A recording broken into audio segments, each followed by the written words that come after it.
This is the current federal tax developments for the week of February the 26th, 2024. Current federal tax developments are brought to you by Kaplan Financial Education and by your state Society of CPAs. I'm Ed Zollers, and this week we're going to look at a few developments that took place in the past week. We're going to begin with some additional information posted by the New Jersey Society of CPAs regarding the beneficial ownership information resources from CAMICO that have been made available on their website. Again, this gives us a bit of an insight for what at least one of the major insurers of CPAs around the country believes about what might and might not be appropriate for a CPA to take on as an engagement in this area. We'll also discuss a district court case where they refused to stay a FBAR foreign bank account report proceeding to await a tax court result.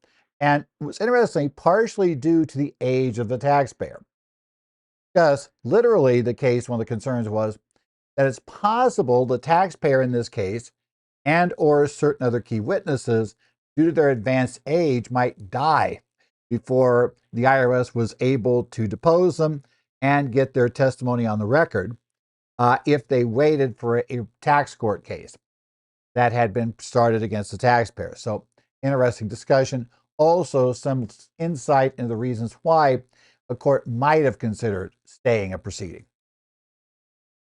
We also have coming up, the IRS announces a program, which is probably the biggest news that hit the news this week from the IRS, to go after corporate jet personal usage. Again, I don't think this is going to affect most of our clients, because most of our clients probably don't have large corporate jets. They're looking more at larger companies and very high net worth individuals. But we will discuss what the IRS is looking for there and remind you of the rules that are involved with use of company aircraft by employees.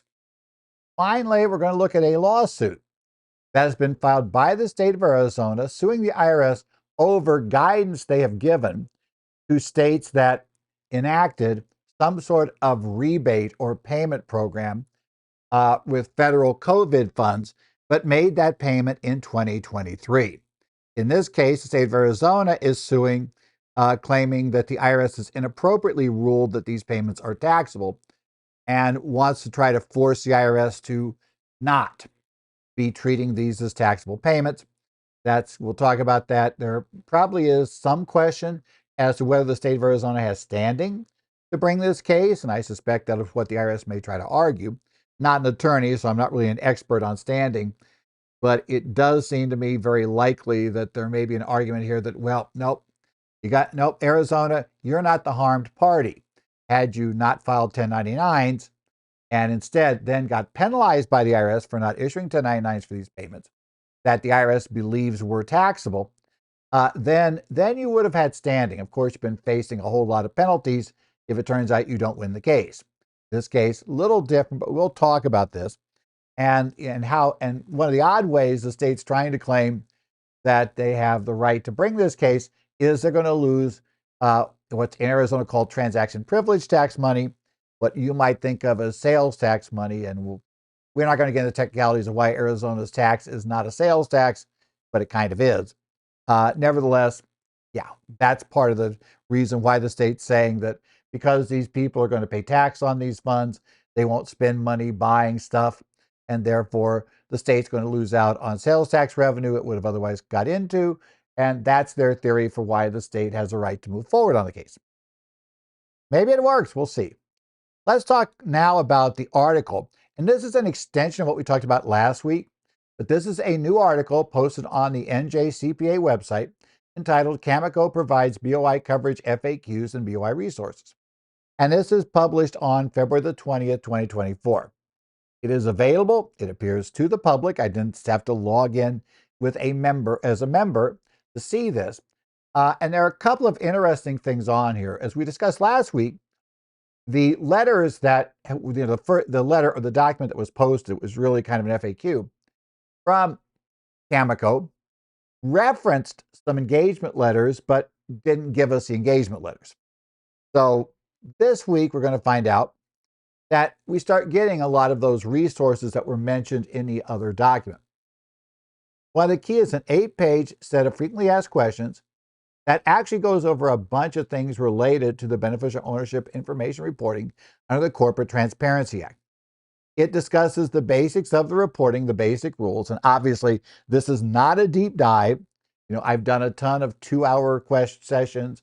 I've done conferences. I've done sessions in update courses. I've done tons of discussions of the BOI over the past year. And yeah, it doesn't all fit nicely into the first 2 pages of an 8-page FAQ for all the details, but CAMICO doesn't claim it does. It's going to talk about the very basics there.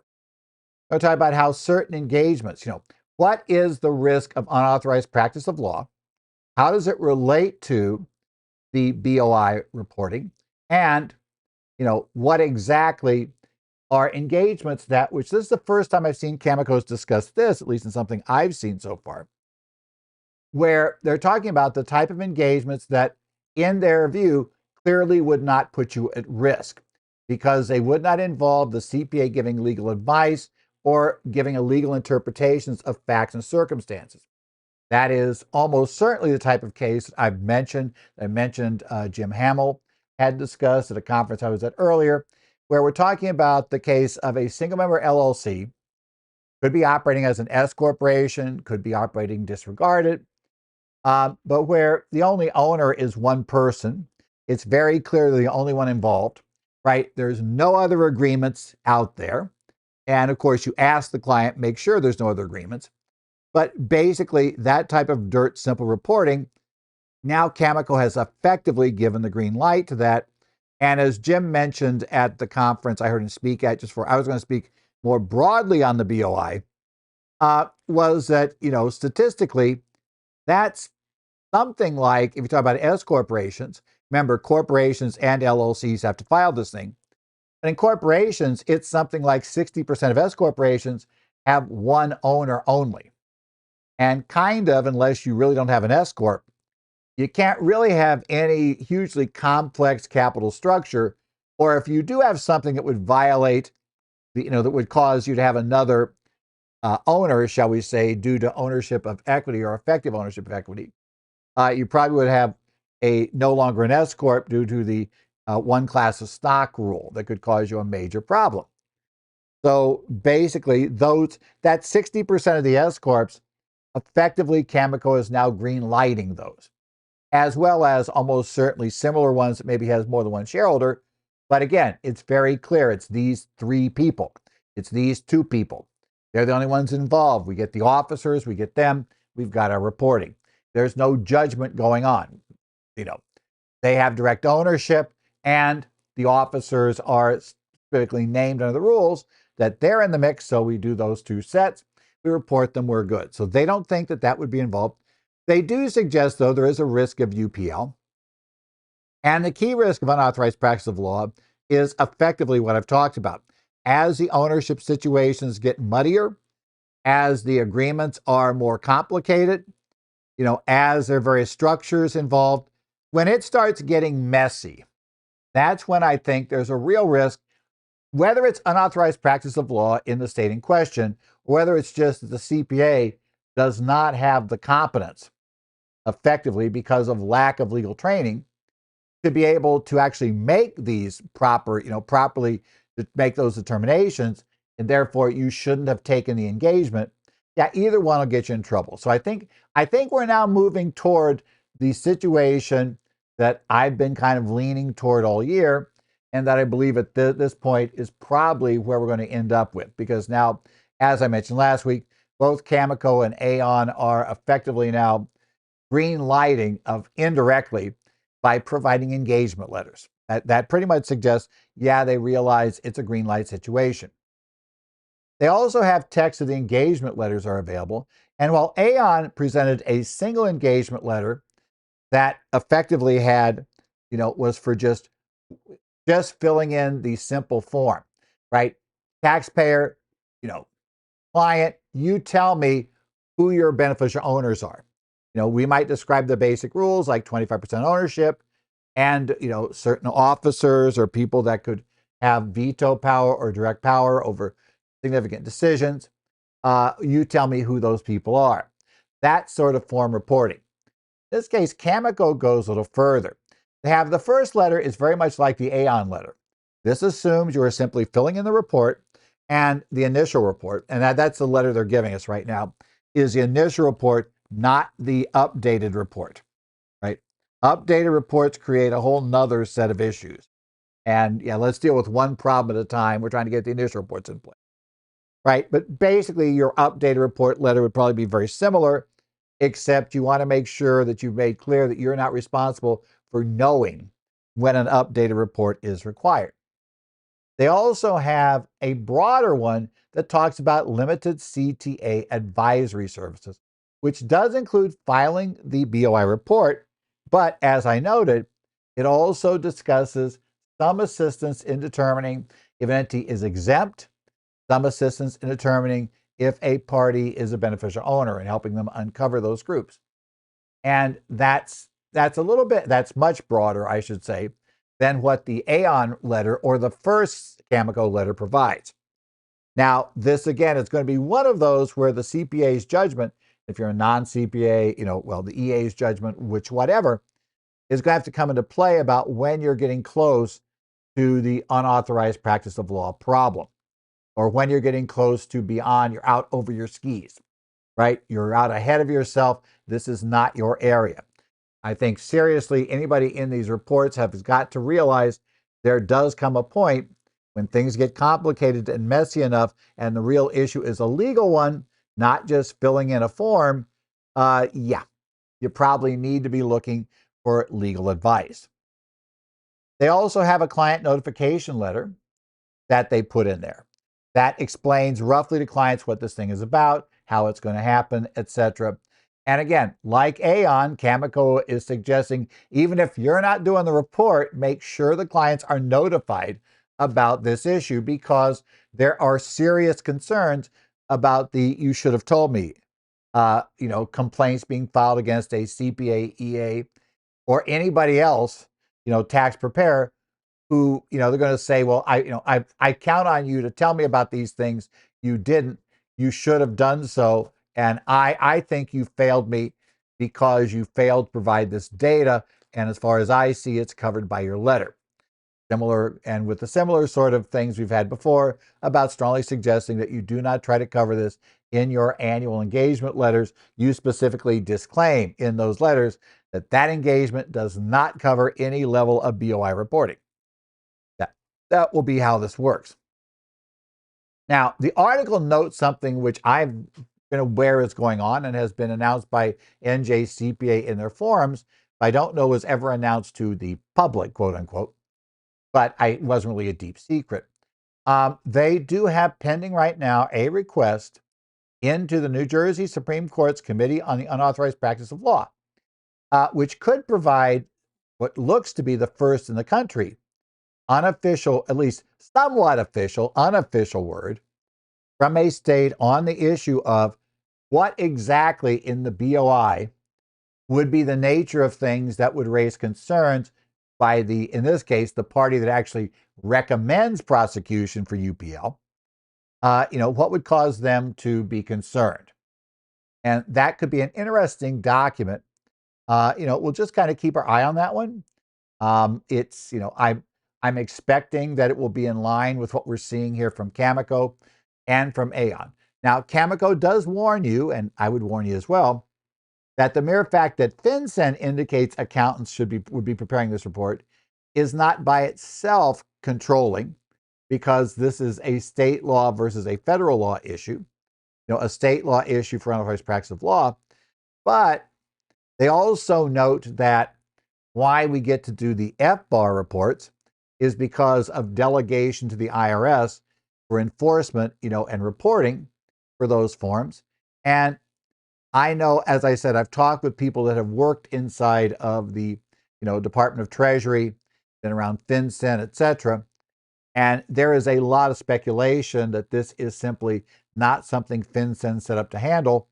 And therefore, they're expecting at some point that they will delegate to the IRS, which then will more clearly make it that this is covered under Circ 230, or not Circ 230, but the law, Title 5 United States Code, Section 500, C, which provides that CPAs can practice before the IRS.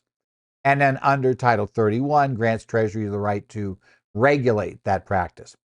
But because it is limited to the IRS, and this is not currently the IRS, that's why that does not provide you generally with an out in this area. Next up, the case United States versus Galliani. This is from the United States District Court for the Northern District of California. This is case number C:22CV03365. And this particular ruling came out on February the 20th. In 2022, the United States filed an FBAR case in district court against Mr. and Mrs. Galliani for 2013 to 2016. Right? They're going against them, claiming that they owe this money back to the U.S. Right? The U.S. alleges that they had a complex set of offshore structures for which they held a financial interest in or signatory over various accounts. And this litigation now, as we said, has been moving on since 22. The case is in discovery at this point, and a trial date is set for February 24th, 2025, basically a year from now. So we do have a trial date set. Now, at the same time, the IRS had started a related income tax return exam in 2016, right? So 2016, they start this income tax exam. And it's related to the structures that were also involved in the FBAR filing, but it's a separate issue. They issued a notice of deficiency in September of 2023, and this covered a bunch of years, more years than are covered under the FBAR case. And that includes years 2000 to 2003, and then 2005 to 2016. So basically, every year from 2000 through 2016, except 2004, is covered by this notice of deficiency. Don't know what was going on in 2004, that somehow there's no shortfall, but in any event, that's what's there. And of course, a lot of this is whether they were sham transactions. Therefore, we should ignore the entities in question, and instead they get taxed directly to the taxpayers. Now, Giuliani, of course, his wife passed away while the U.S. District Court case was pending. So she has already passed away. And this is where their ages are going to come into play in all of this. Now, in the tax court case, they were arguing, as we said, the IRS argued sham transactions were subject of the FBAR case. The taxpayer filed a petition with U.S. Tax Court back in November. So remember, we've got discovery moving, a trial set for February of 25 in the FBAR case. Now they start this tax court to dispute the IRS assessments for those years from 2000 to 2016, ignoring 2004. And what the taxpayer wants now is they say, look, we want you to stay the FBAR case in district court pending the resolution of the tax court case.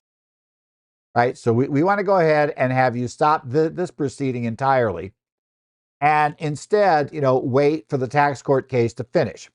In theory, the resolution of the tax court case, IRS will note, could be actually include not only finishing up the tax court case itself, but then potentially any appeals that they might file into, in this case, the Ninth Circuit Court of Appeals. So, that's also part of the deal. Now, the court notes that generally it's up to an individual court to decide, it handles the timing of cases in front of it. And they talk about when they are generally going to grant a stay request. And under the law, in effect, they're saying to prevail in a request for a stay of the proceedings, to hold up the proceedings, the court has to weigh any possible damage that may result if a stay is granted.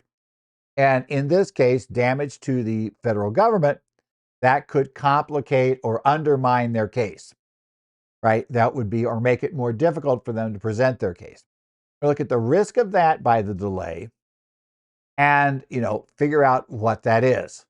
If there is a reasonable, a reasonable chance that this could result in damage, that damage is, possible, if there is a delay, then it's up to the taxpayer to show that there is an extreme hardship or in this case, say the plaintiff or the party moving, to show there'd be an extreme hardship on requiring the requesting party to move forward under the current schedule instead of delaying it, right? That's the background here. They'll also consider the orderly course of justice. What is the impact of the stay, and how could it change the trial? At what level would it do? Does it advance or retard the orderly course of justice, right? Do we move forward, or are we slowed up by granting the stay? How does that work? If there is a fair possibility the stay could damage someone else, most likely in this case, the non-moving party, and that's what we're talking about here for the most part, then again, we have to show that clear case of hardship or inequity. And the court found in this case that there is a fair possibility of harm to the government from a stay. The taxpayer is age 88. His wife was similarly, similar age, it appears, and she's already passed away, right? We're not going to have her on the record, and she's part of the FBAR claims go against her as well. The cases were consolidated. So, they've got this. They have other witnesses that are also of advanced age. And, that is a problem, right? The courts have a problem with that. The theory being that, we may not be able to get this guy's deposition down. We may not, because, they want to stop the discovery as well, which would stop those sorts of things. And we also want to, potentially have that person appear at trial, right? So, that'd be the key. And obviously, the government has no way of getting, in theory, could have no way of getting him on record and would have to produce other evidence of willfulness in order to have the claim be enforceable against the estates. So the court says that's a realistic chance. That's complicating matters, and that makes it worse. They also said, when they're ruling on this, that the tax court is in its early stages. That case is just getting underway. And despite the taxpayer assuring that they're moving for a quick resolution of the tax court case, they want to get on the calendar quickly, and they want all these things to happen, they already admit that it could be delayed by a number of things, right? The IRS had already moved for a delay in this before this was filed, was all to move to delay the tax court case. And no trial date has yet been set. So the reality is it's not clear. And as the court notes, after the tax court's done, that doesn't mean we're done, because we could still end up with appealing the decision of the tax court to the Ninth Circuit. So we could be looking at years of delay, not just a couple of months, not just 6 months, or that sort of, or a minor delay, but rather, many, many years of delay as this tax court case works its way through the courts. And that was considered to be, a major problem. And they noted the taxpayer also failed to show a clear case of hardship or inequality. Yeah, he has to deal with two cases at once, right? But he didn't address how moving forward with discovery in this case was going to negatively impact him, regarding his life, cause huge hardship, cause all these problems. That they really didn't show how this was going to work. You've got to demonstrate, not just assert, right? Okay, you got two trials going on. Okay, well, that's fine, but why, is that a problem for you? I'm sure certain enterprises, certain well-off individuals that have a lot of activities going on may always have multiple trials going on, that they or their entities are involved in. So, we're not going to just wait for each one in order, is the theory being there. And also notes, that this case probably should not be paused, given it's much further along the tax court case, and details with the tax court case deals with a number of issues that are chronologically much earlier than here. So in essence, well, yes, there is some overlap there. The vast majority of the tax court case deals with years that are not before the district court. So there doesn't seem to be a major advantage in, having the district court rule on this, or I should say the tax court ruling, and that's somehow influencing the district court's view. making some changes, having some other items ruled on. So, yeah, in this case, they disallow the attempt to delay their FBAR case from starting in the U.S. District Court. This next thing was the big feature for the week. The IRS announced an exam program concentrated on the proper accounting for usage of corporate jets and reporting of the income from such personal use properly by the employees. So we're going to look at all kinds of issues. The item is entitled IRS Begins Audit of Corporate Jet Usage, part of larger effort to ensure high-income groups don't fly under the radar on tax responsibilities. It is an IRS news release, IR 2024-46, and it came out on February the 21st. Now, this one tells you right away the groups they're looking for is jet usage, and they only mention jets, which I also find kind of interesting, because there are other types of aircraft out there. And probably, while I'm sure some of you may work in situations where there is a jet involved, I suspect a lot more of you are working with smaller aircraft, right? That may be, small single engine, prop driven aircraft. And again, they're impacted by this, but this is not what the IRS appears to be saying they're going after. They claim it's used by large corporations, large partnerships, and high-income taxpayers.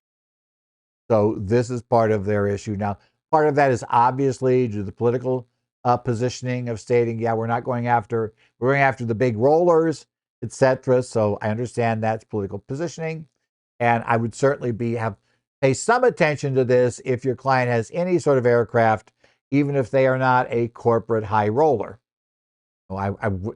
Nothing excludes, because the rules aren't really different for a corporate high roller than they are for your client who maybe has, offices in 4 cities that are geographically dispersed because you're, let's say, in Montana.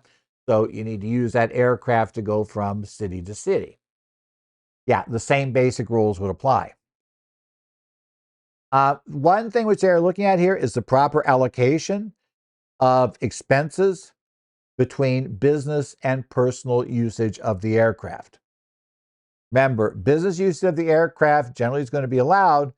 Personal reasons, those have to be accounted for separately, and quite often you're going to lose the deduction or have the deduction limited based on what was included in the employee's W-2. So they're going to look for that type of allocation. Obviously, that type of exam is records intensive. If you have a aircraft owned by the company that you're claiming a deduction for, you want to make darn sure that the records are very, very clear about the reasons for each trip, right? That you're keeping it, and how you determined if the trip was primarily a business-related trip, or should be treated as a personal trip, and also then have that information tie into the payroll system for picking up the amount that the employees should have picked up as a proper income inclusion. That's also a big issue that we need to worry about on these cases. As I said, this is an IRS announcement. Certainly, we are in the time of years where a lot of announcements are made for political purposes to help whoever is, running for office currently. And whenever you deal with a presidential election with an incumbent, generally the incumbent controls the agencies. So, yeah, how much of this will be real? How much of this will be more something that is mainly been announced to make it sound tough? We're not sure. We'll have to keep an eye on. But probably, at least to some extent, they're going to do some of this, because you need to be able to show that if somebody asks on the road, oh yeah, we had this conviction for this entity doing whatever awful thing we claim they were doing. So that's kind of where we go. Finally, this week, we're going to take a look at a case that was just filed on February 21st. The state of Arizona filed a complaint in the United States District Court for the state of Arizona, and it's a case entitled Arizona versus the IRS, with a few other defendants in the list. Okay, it was filed on February the 21st, 2024. Now, the issue involves something known as the Arizona Families Tax Rebate, and whether that payment is subject to federal income tax. In 2022, the IRS we had a lot of these, you may remember, in early 23. The IRS ruled that payments made in 22 under the vast majority of these programs were excluded from income either under Section 139, which is federal disaster assistance payments, and 139 covers that, for any payments related to expenses incurred by an individual due to a natural disaster, And as we all remember, COVID was declared a disaster back in March of 2020, and that declaration finally expired early in this, or not early, but in the spring of 2023 was when it was declared over. So there was that period. Right? Either that or under the general welfare rules. That's a more, it's a concept the IRS has developed over the years. It suggests that if a payment is made by a government to an individual and it's for general welfare of the population as a whole, to provide assistance to the poor, all of those sorts of things, that's not considered taxable assistance. So they said one or the other would cover it. And in the other cases where it appears to be a refund of taxes, where it was essentially something that you got the money back up to the amount of taxes you had paid in some prior year, that then it'd be taxed under the income tax refund tax benefit rules of Section 111, which generally means these days, because between the fact that most people don't itemize and the fact that a lot of those that do go way over the $10,000 state local tax cap, basically, yeah, the state tax refund would mean still the vast majority of recipients of money from the program would not pay tax on what they received. But they noted last year that payments that aren't made till 23, well, things have now changed. Those rules may be different.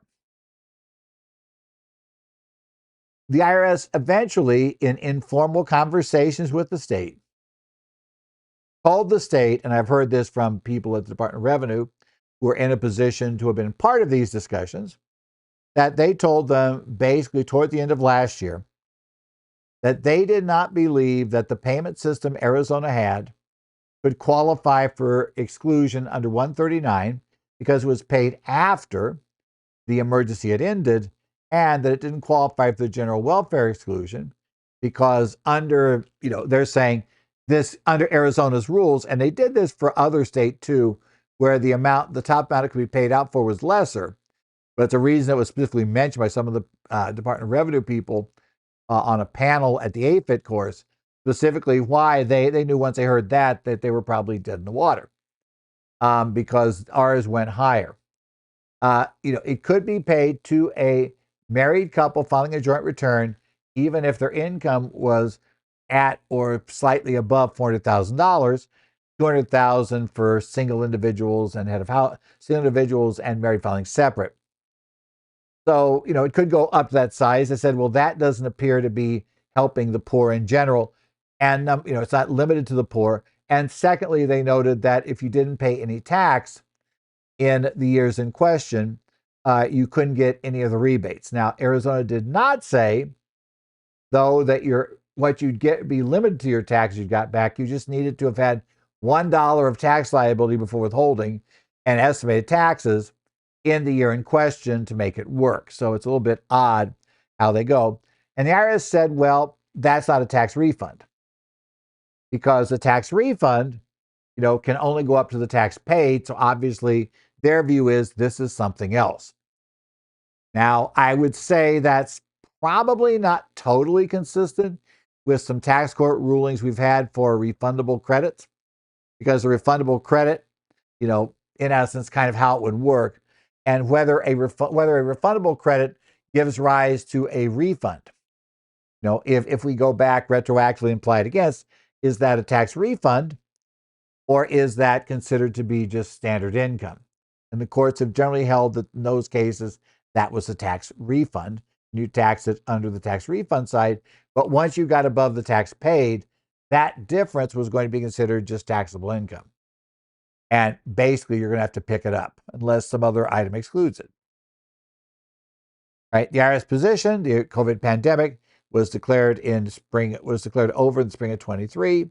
Rebates here were paid out in October of 23, well after the pandemic had ended, and therefore it's not a 139 expense reimbursing these people in the view of the IRS for costs incurred due to COVID.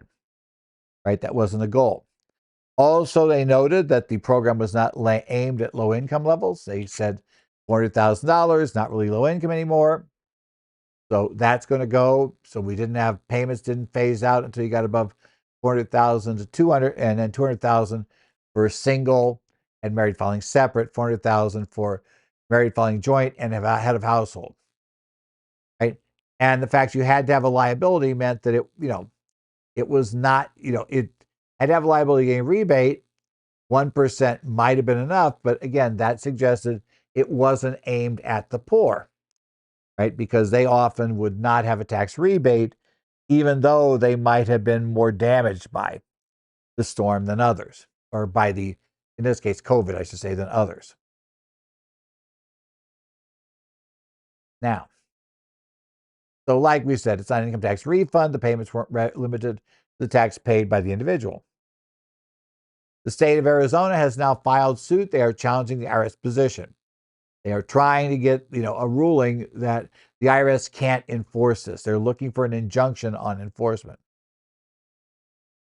This case could impact other states, and there are a few. If you're in one of them, you know you are, which had a rebate, which had some sort of tax payment program, but again, paid out in 23, as opposed to paying out by the end of 23, which made it clearly eligible for, being, or I should say, essentially made it clear that those payments that came out before the end of 23, were, basically back in 22, whether they counted in the federal programs.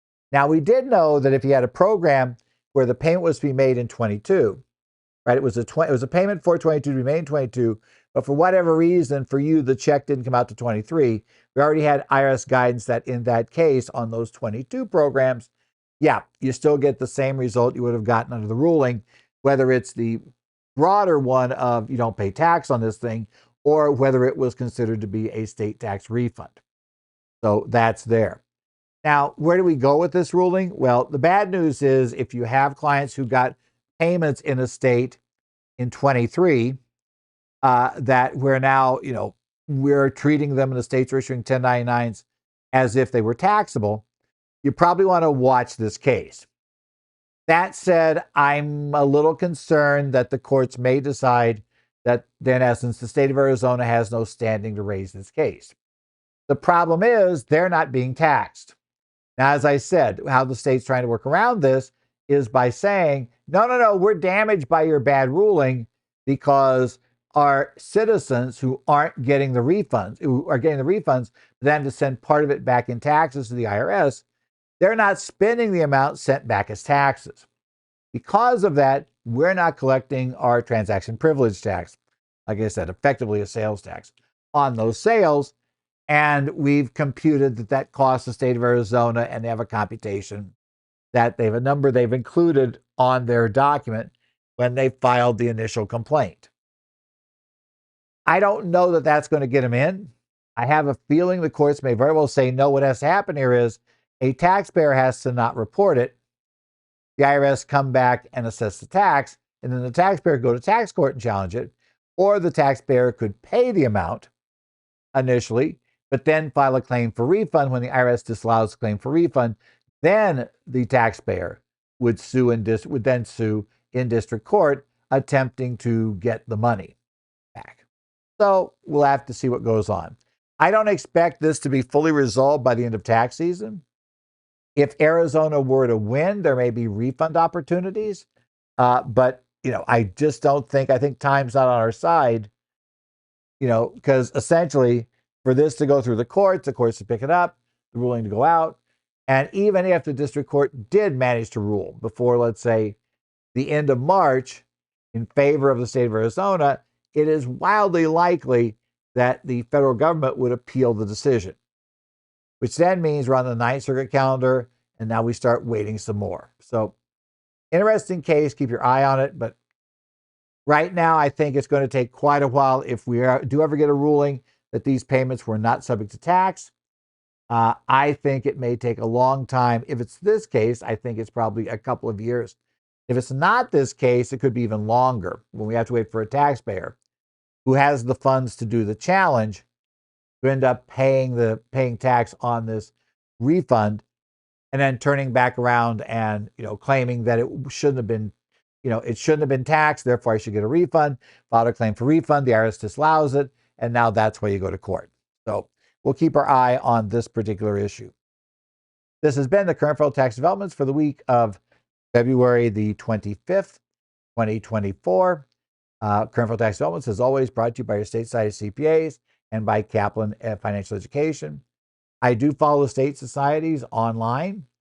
So if you're in these groups, you're members of them and have access to these discussions, fine, check in.